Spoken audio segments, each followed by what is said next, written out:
C'est l'histoire d'une femme de 34 ans qui n'était pas encore mariée à cet âge. Un jour, elle a enfin rencontré quelqu'un et était très heureuse, car elle pensait que c'était peut-être sa dernière chance de se marier.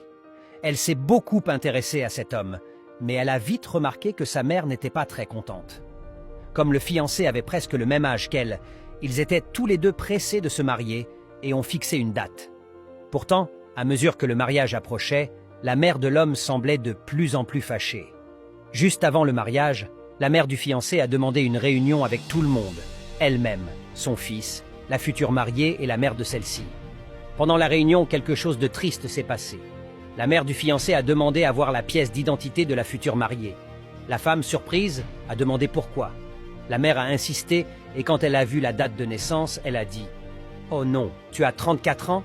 Je ne savais pas que tu étais si âgé. Je veux que mon fils épouse une femme plus jeune pour qu'il puisse avoir des enfants.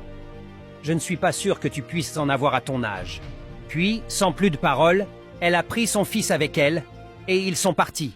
Le fiancé n'a rien dit et l'a suivi. La femme est tombée dans une grande tristesse et a souffert pendant longtemps.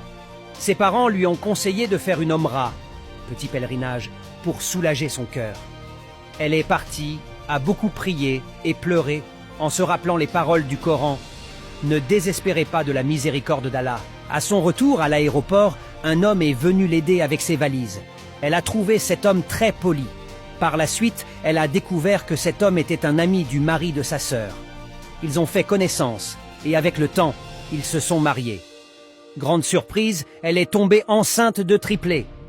Elle a donné naissance à 3 enfants et est aujourd'hui très heureuse. Pendant ce temps, l'homme qui l'avait quitté s'est aussi marié, mais il n'a pas eu d'enfant. Il a découvert qu'il ne pouvait pas avoir d'enfant. La leçon de cette histoire est simple. Ne brisez jamais le cœur des autres.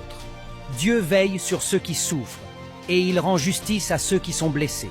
Il est important de respecter les sentiments des autres pour que Dieu préserve aussi nos propres cœurs.